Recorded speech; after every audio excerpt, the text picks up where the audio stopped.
नमस्कार। जवाब तो देना होगा मैं आप सभी का स्वागत है। मैं हूं डॉक्टर अवधेश मिश्रा। छत्तीसगढ़ के सियासत में विधानसभा के परिणाम के बाद जो है अब तक सरकार का गठन नहीं हो पाया है, लेकिन बीजेपी ने मिशन 2024 तय कर ली है और बीजेपी ने कह दिया है कि इस बार छत्तीसगढ़ में पहली बार इतिहास बनेगा जब 2004 में हुए पहले छत्तीसगढ़ गठन के बाद लोकसभा चुनाव के बाद अब तक बीजेपी 11 सीटें नहीं जीत पाई है। इस बार वो कारनामा करके दिखाएगी और सभी के 11 के 11 इस बार हमारा होने का बीजेपी ने दावा किया। आज इसी विषय पे चर्चा करेंगे, लेकिन उससे पहले देख लीजिए ये खास रिपोर्ट।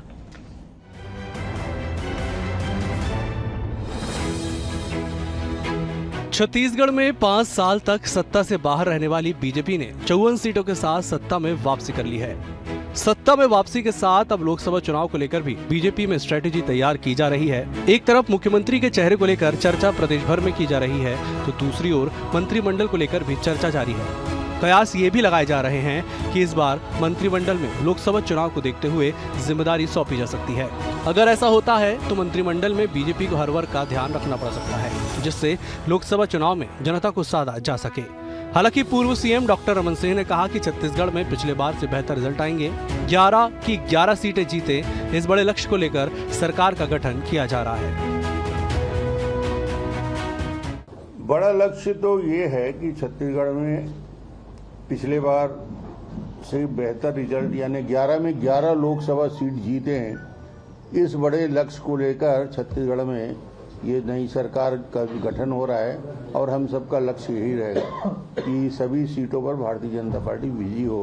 इस दृष्टि से कार्य योजना बना के काम करेगा जो भी मुख्यमंत्री। तो ये तो पार्टी का निर्देश होता है, पार्टी के और विधायक दल की सभी लोगों की राय मशविरा होता है।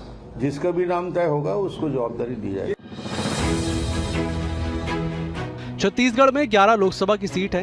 इन 11 लोकसभा सीटों में फिलहाल 9 सांसद बीजेपी के जबकि 2 सांसद कांग्रेस के हैं। प्रदेश के इन्हीं 11 लोकसभा सीटों को साधने की कवायद दोनों ही राजनीतिक पार्टी कर रही है। विधानसभा चुनाव की तैयारियों के साथ ही कांग्रेस ने लोकसभा चुनाव के लिए पर्यवेक्षकों की नियुक्ति कर दी है, जिससे 2024 में होने वाले लोकसभा चुनाव में बेहतर तरीके से पार्टी खड़ी हो सके। वहीं लोकसभा चुनाव को लेकर कांग्रेस ने कहा कि कांग्रेस लोकसभा चुनाव के लिए पूरी तरह से तैयार है। लोकसभा जीतने के लिए योजनाबद्ध तरीके से काम कर रहे हैं। विधानसभा चुनाव के परिणाम आए हैं।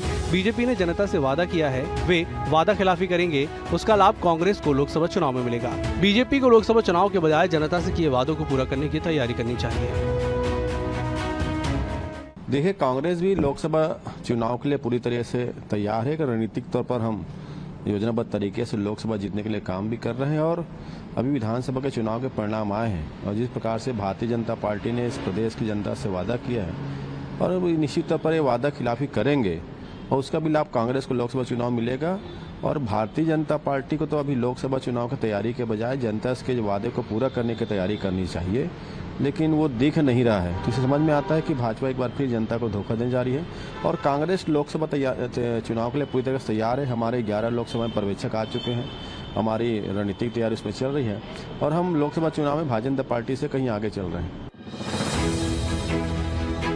छत्तीसगढ़ विधानसभा चुनाव में मिली जीत के बाद बीजेपी पूरी तरीके से आश्वस्त है कि लोकसभा चुनाव में अच्छे नतीजे देखने को मिलेंगे।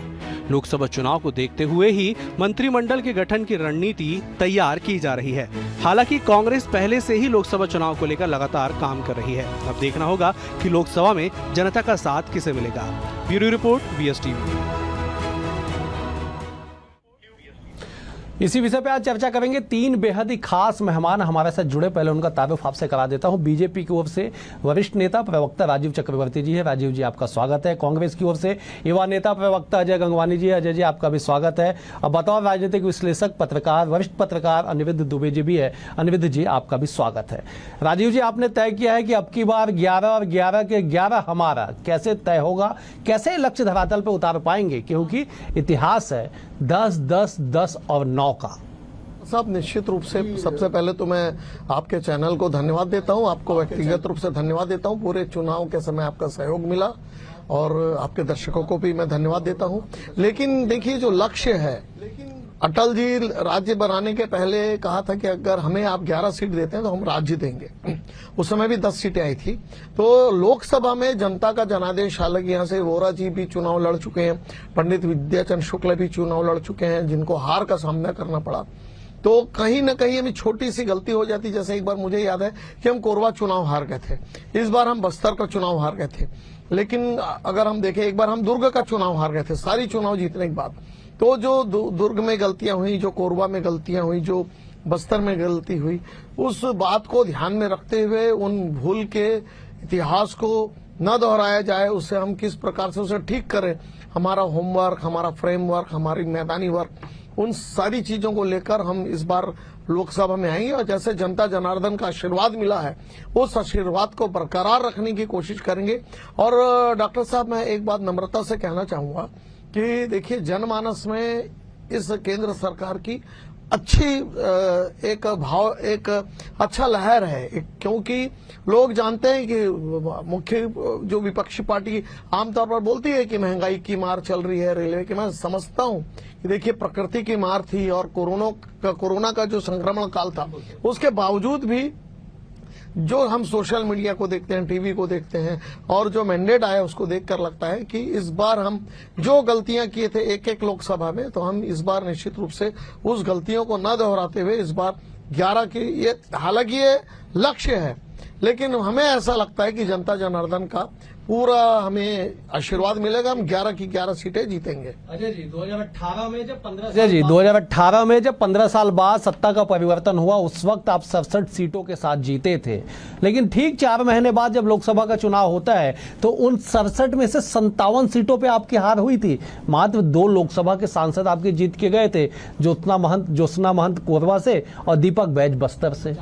क्या आप वो 2 सीट बचा पाएंगे? बीजेपी जो लक्ष्य तय करके चल रही है इस बार 11 के 11 हमारा, तो स्पष्ट करना चाहूंगा कि भारतीय जनता पार्टी ने जो लक्ष्य रखा है 11 सीट का, वो कहीं न कहीं अति आत्मविश्वास, अभी जो 3 राज्यों के चुनाव जीते हैं तो उत्साह और जोश ज्यादा है, इस बात से मैं इंकार नहीं करता। परंतु छत्तीसगढ़ की जनता बहुत अच्छे से जानती है कि हमारी सरकार ने हर वक्त के न्याय के लिए काम किया, हर को मजबूती देने का काम किया। लेकिन देखिए, बड़े बड़े दावे केंद्र की मोदी सरकार लगातार करती रही।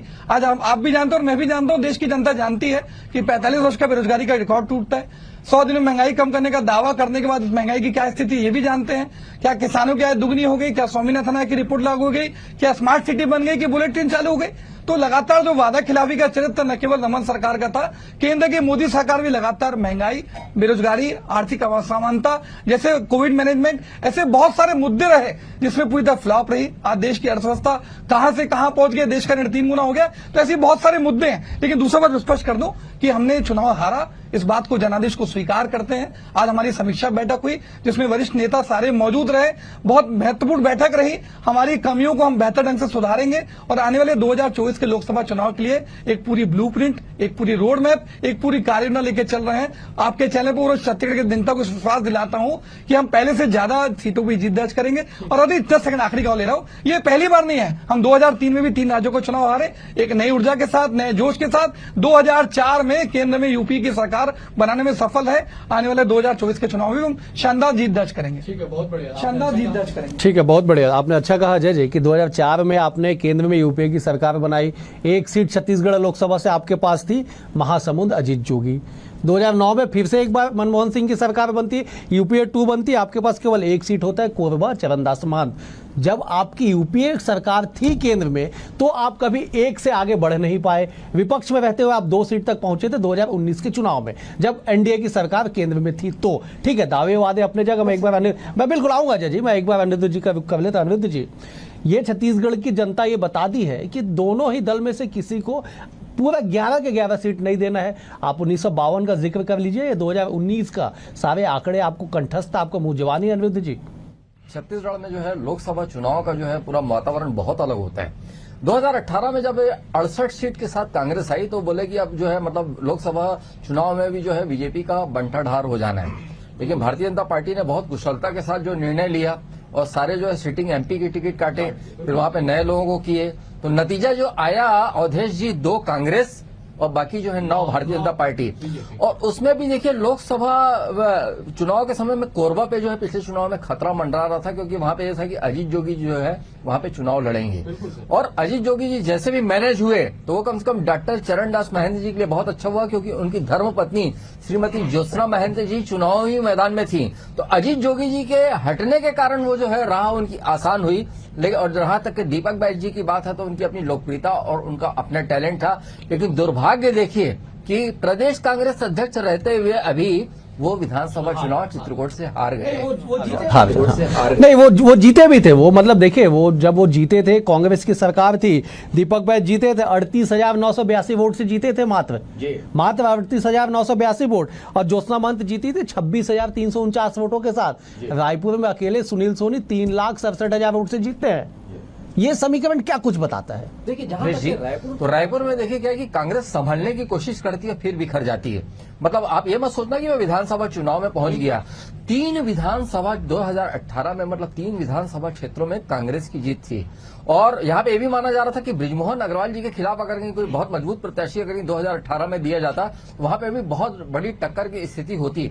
आज ऐसा क्या हो गया कि भारतीय जनता पार्टी के पास रायपुर की जो 4 सीटें चली गई, तो रायपुर में बड़ा गड़बड़ रहा है। तो ये रायपुर की क्या है कि स्थिति अब जो लोकसभा चुनाव में क्या होगी, पर रायपुर में मेरा अब मानना है कि सबसे ज्यादा चिंतन मनन और विचार जो है रायपुर की लोकसभा सीट को कांग्रेस को करना पड़ेगा। बाकी तो महत्वपूर्ण नहीं है, लेकिन रायपुर जो है बहुत उलझा हुआ मामला रहता है। बिल्कुल कोरबा जबकि 26,000 से ज्योत्सना महंत जीती थी 2019 में। 2023 में कोरबा लोकसभा के सारे सीटों पे कांग्रेस जीत के आई है। ये भी एक इतिहास है कि लोकसभा कोरबा में सारे सीटों पे कांग्रेस जीत के आई है। क्या समीकरण होगा ये बाद में तय होगा, क्योंकि मजे की बात ये है, अजय जी आप इस बात की पुष्टि करेंगे कि 2018 में जब 3 राज्यों में कांग्रेस की सरकार बनी, एमपी में बनी, छत्तीसगढ़ में बनी, राजस्थान में, एमपी में भी केवल 1 सीट नकुलनाथ जीत के आए थे, केवल 1 सीट।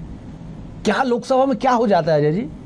देखिए, मुद्दे हैं वो अलग हो जाते हैं। आज कहीं ना कहीं जो विधानसभा के चुनाव है वो लोकल मुद्दों पे होता है, और जो लोकसभा का चुनाव है वो केंद्रीय और राष्ट्रीय स्तर के जो मुद्दे उस पर होता है। देखिए, 2 चीजें स्पष्ट कर दूं, इस बार हम कहीं 26 विपक्षी दल जो इंडिया गठबंधन बना के रखे हैं, उसका टोटल जो वोट परसेंटेज था पिछले बार का 2019 के लोकसभा में, वो था 63%। और एनडीए का कुल मिला के जो घटक दल का मिला के वोट परसेंटेज दैट इज 37%। तो बहुत लंबा वोटों का अंतर है। हम पूरी एकता से, पूरी अखंडता से, देश के कानून, संविधान और लोकतंत्र की रक्षा के लिए पूरी एकजुटता से लड़ाई लड़ेंगे। अजय जी बिल्कुल आपने सही कहा। पूरी एकता, अखंडता के साथ संविधान के अनुसार आप चुनाव लड़ेंगे। लेकिन जो पहला 2 शब्द है ना, एकता और अखंडता, वो अब तक दिखाई नहीं पड़ रही है। और इस राज्य और 3 राज्यों के परिणाम के बाद तो बिल्कुल नहीं दिखाई पड़ रहा है। जो बैठक होनी थी वो टल गई। अखिलेश यादव आते नहीं, अखिलेश यादव एमपी जाते हैं तो कमलनाथ कहते हैं कि ऐसे अखिलेश कितने आते हैं। तो कहां से एकता अखंडता के शब्द आएंगे? मैं लौटूंगा अजय जी, मैं लौटूंगा एक बार। राजीव, मैं बिल्कुल क्रॉस कर रहे हैं तो मेरे को समय तो देंगे ना। आप पहले राउंड में मेरे क्रॉस क्वेश्चन के मेरा निवेदन है छोटा, मैं छोटा सा कह रहा हूं। जैसे आप गुटबाजी अंतकलह की बात कर रहे हैं, तो मुझे छोटा सा राजीव जी इस बात का प्रश्न का जवाब दे दें। आप किसी को क्या मुख्यमंत्री के प्रोजेक्ट किया ना आपने छत्तीसगढ़ में, ना मध्य प्रदेश में, राजस्थान में? दूसरा देख लीजिए, आज 4 दिसंबर को, 3 दिसंबर को रिजल्ट आ चुका है। आज 6 दिन तक आज जो लगातार खींचातानी चल रही है, गुटबाजी चल रही है, क्या किसी को मुख्यमंत्री प्रोजेक्ट किया गया? अभी तक नहीं। दूसरा, मैं क्या आदिवासी को, मैं एक छोटा सा 10 सेकंड आपके लूंगा, आज क्या किसी ओबीसी को, आदिवासी को, सिर्फ और सिर्फ भारतीय जनता पार्टी कोई भी निर्णय लेती है तो सिर्फ सत्ता की लोलुपता के लिए? आदिवासी के लिए क्या सोच नजरिया रहा? ये विष्णुदेव साय को प्रदेश अध्यक्ष पद से आदिवासी दिवस के हटा देते हैं, लेकिन अभी आदिवासी की नियुक्ति कर सकते हैं क्योंकि इनको राजनीतिक फायदा लेना है अपनी स्वार्थी पूर्ति के काम। अजय जी जवाब ले। राजीव जी आप इस बात का भी जवाब दे दीजिएगा, इस बात का भी एक बार बताइएगा कि क्या लोक विधानसभा में जीत जाने मात्र से आप 11 सीटों पे आएंगे? क्योंकि 1951 में पहले चुनाव में जब छत्तीसगढ़ परिक्षेत्र में 7 सीट हुआ करते थे ना, उस वक्त भी बीजेपी, सभी उस समय तो बीजेपी थी नहीं, उस वक्त भी 7 के 7 सीट एक पार्टी को नहीं मिला था। कैसे आप कहते हैं कि 2024 में जब चुनाव होगा तो आप सारे 11 सीट लेके जाएंगे? 11 सीट 1977 में जब 1 सीट जुड़ा तब जाके 11 सीट छत्तीसगढ़ के क्षेत्र में हुए। जी देखिए, अजय जी बिल्कुल सही कह रहे हैं कि मुद्दे अलग होते हैं। ये देश का मुद्दा है और देश के मुद्दा में प्रधानमंत्री जी सफल साबित हुए हैं, भारतीय जनता पार्टी सफल साबित हुई। जब कांग्रेस शासित राज्य भी था तब भी भारतीय जनता पार्टी ने अपना परफॉर्मेंस दिखाया। जो लोग हैं अटल अडवाणी कमल निशान मांग रहा हिंदुस्तान, हम बचपन में कहते थे, वो आज तक फलीभूत हो रहा है। कांग्रेस का परफॉर्मेंस देख लीजिए। दिग्गज नेता स्वर्गीय विद्याचंद्र शुक्ल जी भी रमेश बैस जी से 80,000 वोटों से हारे थे जिस समय कांग्रेस की लहर चल रही थी। रही बात, अभी अजय जी ने कहा कि हमारी एकता अखंडता, I.N.D. जो है वो डॉट में आपको पता चल गया है कि ममता बनर्जी बोले मेरे पास समय नहीं है, केजरीवाल जी ने कहा अभी मैं आगे की डेट बताऊंगा, और ठाकरे साहब आते आते और अखिलेश जी आते आते चले गए। तो ये तो अपना अपना ढपली, अपना अपना राग का खेल चल रहा है, इनका भी शुरू नहीं हुआ। ये दिवस स्वप्न रहेगा कि भानुमति का कुनबा जो इनका बिखरा हुआ है IND की, उसको कब इकट्ठा करेंगे। सब एक दूसरे की पोल खोल रहे हैं कि आपने सहयोग नहीं दिया। कांग्रेस के अंदर भी एक संघर्ष चल रहा है, उसमें भी नहीं बोला। अभी तो हमारी जीत का जश्न है। और अजय जी बड़ी चिंता कर रहे थे कि भाजपा कौन बनाएगा मुख्यमंत्री ओबीसी के। देखिए, भाजपा को जनादेश मिला है, जनता ने, सारे वर्ग ने, चाहे सरगुजा की जनता हो, बस्तर की जनता हो या मैदानी, ने कहा है कि अब आप शासन करिए। तो आप छीटाकशी कर रहे हैं, आपको चिंता करने की आवश्यकता नहीं है। भारत मैं बिल्कुल मैं रोकूंगा आपको, वो छीटाकशी नहीं कर रहे, वो जो वास्तविक स्थिति है उस पर प्रकाश डाल रहे कि 3 दिसंबर को आपका परिणाम आया, आज 8 दिसंबर हो गया साहब, क्यों नाम तय नहीं कर पाए, जबकि बीजेपी में 1 सेकंड में निर्णय ले लिया जाता है। ये बात हमने घोषित कर दिया। आपने तो घोषित किया क्योंकि था, हमारा चेहरा नहीं था, गुटबाजी नहीं हमारा है। चेहरा अजय जी राजीव जी को जवाब देने दीजिए। चेहरा नहीं था, बड़ी चिंता करते थे पूरी कांग्रेस पार्टी, इनका चेहरा नहीं, इनका चेहरा नहीं। तो भाई हमारा चेहरा नहीं, हम कप्तान तय कर रहे हैं। एक प्रक्रिया होती है, तय सीमा होती है, प्रक्रिया होती है, प्रक्रिया में समय लगता है। ऐसा तो नहीं किसी बंगले में बैठकर हो जाएगा जैसे कांग्रेस में होता है ना। जोगी जी विधायक नहीं थे, उन्हें सीधा मुख्यमंत्री बना दिया गया, तो राजकुमारी चलती है, कोई बात। रमन सिंह जी भी पहली बार मुख्यमंत्री बने, वो विधायक नहीं थे। अनिरुद्ध जी बेहतर बताएंगे। ठीक है। प्रदीप गांधी ने सीट खाली की थी 2004 में, आप उन्हें डॉक्टर साहब, प्रक्रिया होती है, प्रक्रिया होती है। देखिए, कांग्रेस में भी 2018 में कांग्रेस को भी 8.5 दिन लग गए थे तय करने में, तो अभी हमको भी समय लग रहा है। समय ठीक है, मैं एक बार अनिरुद्ध जी का रुख कर लेता हूं। बिल्कुल बिल्कुल होमवर्क करने। ठीक है राजीव, 5 साल का समय लिए विपक्ष के रूप में, ठीक तो है। अभी मुख्यमंत्री बनने में इतनी हड़बड़ाहट क्यों? बन जाएगा, बिल्कुल। अनिरुद्ध जी का रुख कर ले। अनिरुद्ध जी, लोकसभा की रणनीतियों पे चर्चा हो रही है। बीजेपी दावा करे कि इस बार 11 सीट हम जीतेंगे, 11 से 1 कम 10 में हम मंजूर नहीं करेंगे। क्या आपको लगता है कि प्लानिंग उस स्तर पे होगी, या केवल मोदी के चेहरे पे जाके आप 11 की 11 सीटें जीतेंगे लोकसभा की छत्तीसगढ़ में? भारतीय जनता पार्टी जैसा सोच रही है, और नतीजे चाहे जो भी रहें, लेकिन आप ये मानकर चलिए कि जिस हिसाब से प्रधानमंत्री नरेंद्र मोदी जी और जो है अमित शाह जी गृह मंत्री, और बाद में फिर यहाँ पे मनसुख मंडाविया जी मानो अपना स्वास्थ्य मंत्री, उन लोगों ने जो ताकत झोंकी थी यहाँ पे विधानसभा चुनाव में, तो उनका केवल जो लक्ष्य विधानसभा चुनाव नहीं था, वो कहीं ना कहीं उनके दिमाग में जो है लोकसभा चुनाव उस समय भी था। और रही बात जो है आज जो है मुख्यमंत्री चयन में, देखिए कल तक के ना पूरे 6 दिन पूरे हो जाएंगे, 3 तारीख को जो नतीजा आया था, और अभी भी जो वक्त लग रहा है, शायद इतना वक्त नहीं लग रहा होता, और ये लग रहा है तो लोकसभा चुनाव को मद्देनजर रखते हुए ही जो है अवधेश जी इतना वक्त लग रहा है। और रही बात जो है आज इतनी चर्चा जो आपने इतना जो सवाल जो है अजय जी से भी किया और राजीव जी से भी किया, और देखिए एक चीज बताया, मैं कहूंगा कि बहुत सोच विचार होता है। एक जो है जातिगत जनगणना, ये जो 5 राज्यों के विधानसभा चुनाव थे उसके पहले से जो इंडिया गठबंधन जो है जातिगत जनगणना की बात कर रहा है। फिर यहाँ पे जो कांग्रेस का मैनिफेस्टो आया अभी विधानसभा चुनाव में, तो उसमें जातिगत जनगणना कराएंगे, वो मैनिफेस्टो में शामिल था।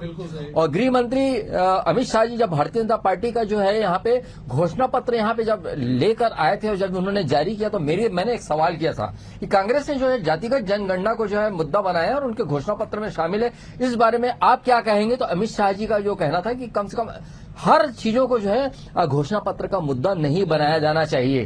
तो अवधेश जी, कुछ छोटी छोटी जो चीजें हैं लोकसभा चुनाव में बहुत असर डालेगी, आप मानकर चलिए। राजीव जी, छोटी छोटी चीजें लोकसभा चुनाव में असर तो डालती है। आप लोगों ने टारगेट बहुत बड़ा सेट कर लिया है। 2018 में भी आप लोगों ने टारगेट सेट किया था, अब की बार 65 पार, 67 सीट कांग्रेस लेके आ गई।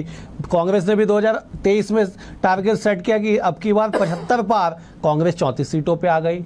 टारगेट के आसपास कहीं दिखाई पड़ नहीं रही पिछले 2 चुनाव में राजनीतिक दलें। नहीं, देखिए, जो पिछला चुनाव था हम केवल 2 सीट हारे, उसके पहले 1 सीट हारे। मैंने आपको प्रारंभ में ही कहा कि एक बार दुर्ग में हारे, एक बार कोरबा में हारे। तो जो चुनौतियां थी उस चुनौतियों को हमने मेरा सवाल ये है कि राजनीतिक दल 2 बार से, अनिरुद्ध जी बेहतर इसका बात बताएंगे इस पूरे विषय पे, 2 बार से राजनीतिक दल जो है वो टारगेट सेट करके चल रही है। 2013 में हमने नहीं सुना था कि अब की बार कितना पार, 2008 में भी हमने नहीं सुना। अनिरुद्ध जी, मैं सही बोल रहा हूं? 2018 में पहली बार हमने सुना कि बीजेपी ने तय किया है कि अब की बार 65 पार, और 2023 में पहली बार हमने सुना कि कांग्रेस ने तय किया अब की बार 75 पार, और दोनों बार उल्टा हो गया साहब। नहीं डॉक्टर साहब, टारगेट आपने 11 सेट किया है। नहीं देखिए 11 हम सेट किए हैं, लेकिन हम कभी भी अतिशयोक्ति नहीं किए हैं। 9 आए हैं, 10 आए हैं, तो और अगर आप ट्रेंड देखेंगे कि चाहे अटल जी हो, अडवाणी जी हो, मोदी जी हो, छत्तीसगढ़ की जनता लोकसभा में भारतीय जनता पार्टी को हमेशा से आशीर्वाद देती आई है। तो ये आशीर्वाद बरकरार रहेगा, ट्रेंड कहीं भी हो। मैंने इतनी अजीब स्थितियां थी, उसके बावजूद भी हम जीत कर आते थे। तो ऐसे कोई ऐसी बात नहीं कि हम 1 या 2 सीट जो लूज करते थे उसे हम, यानी ये कोई बहुत बड़ा टारगेट नहीं है डॉक्टर साहब। मेरा ये कहने का मतलब है कि जो राष्ट्रीय मुद्दे होते हैं, राष्ट्रीय मुद्दे पर हमेशा से प्रभाव रहा है और छत्तीसगढ़ ने एक अच्छा लीडरशिप दिया है, चाहे रमेश बैस जी के रूप में हो या मैं कांग्रेस की भी बात कहूंगा चरणदास महंत जी के रूप में हो। तो छत्तीसगढ़ हमेशा से राष्ट्र की राजनीति में प्रखरता से अपनी छाप छोड़ी है। उस प्रखरता के छाप में छत्तीसगढ़ का नाम इसीलिए रहता है कि स्पष्ट जनादेश। जब मुझे याद है जब 90 में अस्थिर सरकारें हुआ करती थी, वीपी सिंह जी बनते थे, हरदन हल्दी देवगौड़ा जी बनते थे, उसके बाद कोई चंद्रशेखर जी बने 4 महीने। उस समय भी जब पूरे देश में उथल पुथल था तो स्पष्ट मैंडेट भारतीय जनता पार्टी संयुक्त जनता दल मिलकर भी लड़ती थी। तो वो जो जनता दल और भारतीय जनता पार्टी मिलकर भी यहाँ पर स्पष्ट बहुमत देते थे। मुझे याद है केवल पवन दीवान जी और 1-2 सीटों पे हमारी गड़बड़ी हुई थी, तो वहां पे हमने दरबार सिंह जी को जिताया था राजनांदगांव में। पवन दीवान जी शायद जीत गए थे, तो अनिरुद्ध जी बता पाएंगे। तो ऐसे स्पष्ट बहुमत जब कश्मकश भी रहा है भारतीय जनता पार्टी को मिला है, इस बार भी वो मिलेगा। ठीक है राजीव जी, मैं अजय जी का रुख कर। अजय जी, आप लोगों ने लोकसभा में टारगेट सेट नहीं किया इस बार 2024 को लेकर छत्तीसगढ़ के परिप्रेक्ष्य में। आप जब भी कहते हैं कि अब देश भर में हमें 150 सीटें कांग्रेस को जीतनी है और बाकी हम अलायंस मिला के हम सरकारें बना लेंगे, क्या आप लोग कुछ टारगेट सेट करेंगे या बीजेपी जो टारगेट सेट की है अब की बार 11, आप उसी के इर्द गिर्द रहना चाहेंगे या स्कोर बढ़ाएंगे? क्योंकि पहली बार राज्य गठन के बाद पहली बार 2019 में 2 सीटें कांग्रेस को आई है 11 में से, पहली बार। हर बार 1-1 सीटें आती हैं। देखिए पिछली बार हमारी सीट कुछ बढ़ी है और अभी आज समीक्षा बैठक के बाद बहुत सारे महत्वपूर्ण निर्णय हमारे वरिष्ठ नेताओं ने, हमारे राष्ट्राध्यक्ष ने, हमारी प्रभारी ने, हमारे पूर्व मुख्यमंत्री ने लिए हैं और मैं स्पष्ट कह रहा हूं कि पूरे जोश और उत्साह के साथ हम लड़ेंगे। एक छोटा सा आंकड़ा और दे देता हूं कि मैं इस बात को स्वीकार करता हूं अवधेश जी कि हम 4 राज्यों के चुनाव हारे, लेकिन अगर टोटल वोट की बात करेंगे, कांग्रेस पार्टी को वोट मिले 4,90,00,000 चारों राज्य मिला के और भारतीय जनता पार्टी को वोट मिले 4,80,00,000। भले हम चारों, मैं मानता हूं कि जनादेश स्वीकार करता हूं, ओवरऑल 10 लाख वोट हमको 4 राज्य मिला के ज्यादा मिले। दूसरा देखिए, चारों राज्य की बात करूं लगभग 40% के आसपास हमने अपना वोटों का प्रतिशत को मेंटेन रखा है। छत्तीसगढ़ की बात करूं 42.23, तेलंगाना 39.40, राजस्थान 40 के आसपास। तो ये मेरा कहने का मैं भी एक आंकड़े लेकिन हमारे वोटों का चारों राज्य प्रतिशत 40% के आसपास है। अजय जी, मैं भी एक आंकड़े बता देता हूं साहब। 2013 के चुनाव में जब बीजेपी तीसरी बार सरकार बनाई ना, कांग्रेस को केवल 90,000 वोट कम मिले थे। सीटों का अंतर 10 था, 10 सीट 49 और 39 सीटों का अंतर था। निवेदित जी मैं सही बोल रहा हूं, गलत होगा तो टोक दीजिएगा। 2023 में, मैं 23 का भी जिक्र कर लेता हूं, 2023 में कांग्रेस और बीजेपी के वोट शेयर में 1% का डिफरेंस है, केवल 1% का, 42-43। और सीटों का अंतर देख लीजिए साहब कितना है, 34 और 54, 20 सीटों का डिफरेंस है। तो 0.7% में अगर 20 सीटों का डिफरेंस है तो आंकड़े के मायाजाल को लेकर आप क्या बताएंगे? देखिए मैं 2 चीजें स्पष्ट कर रहा हूं। आप एक छोटा सा, अगर आप कह रहे हैं 2013 से 2018 जो एंटी इनकम्बेंसी थे 8% वोट कम हुए, आप इस बात को महत्व तो देंगे ना अवधेश जी? अगर 8% वोट कम हो रहे हैं, 10%, मतलब देखो अंतर 10% का था, ठीक है, लेकिन भारतीय जनता पार्टी की 8% वोटों में गिरावट आई, तो इस पर संकेत था कि एंटी इनकम्बेंसी थी। मैं हार को स्वीकार कर रहा हूं आपके चैनल पे, लेकिन वोट परसेंटेज कम गिर रहा है, तो इस बात का संकेत है कि छत्तीसगढ़ की जनता हमें उसके मुकाबले एंटी इनकम्बेंसी थी, पहली बात। दूसरा देखिए, लगातार ये दावा कर रहे हैं, आज किसी प्रादेशिक नेता की, चाहे पूर्व मुख्यमंत्री रमन सिंह की बात कर लूं,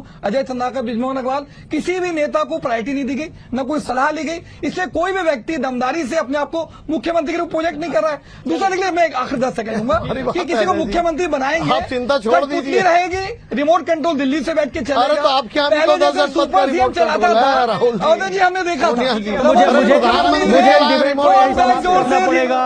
अजय जी, राजीव जी, मुझे डिबेट को यही समाप्त करना पड़ेगा, समय का अभाव है। आप तीनों मेहमानों का बेहद शुक्रिया। अजय जी आपका शुक्रिया, राजीव जी आपका शुक्रिया, अनिरुद्ध जी आपका भी शुक्रिया। कुल मिला के ये कि छत्तीसगढ़ की सियासत में मिशन 2023 अभी पूरा हो तो चुका है, लेकिन सरकार का गठन होना बाकी है। और ऐसे में इससे पहले 2024 के लक्ष्य को लेके जिस तरह से सियासी बाजार गरमाया हुआ है, ये बताने के लिए काफी है कि परिणाम बिल्कुल ही कुछ अलग आएंगे। और जिस तरह से टारगेट सेट किया जा रहा है, टारगेट क्या बीजेपी पार कर पाएगी, अचीव कर पाएगी कि नहीं, ये मई में पता चलेगा। लेकिन इतना तय है कि बीजेपी ने जो टारगेट सेट किया है इस बार 11 की 11 सीट, उसके बाद से छत्तीसगढ़ के राजनीतिक गलियारों में चर्चाओं का और समीकरण बनाने बिगाड़ने का काम बेहद ही तेज हो चुका है। आज इस चर्चा में इतना ही। कल एक और विषय के साथ होगी मुलाकात, तब तक के लिए नमस्कार।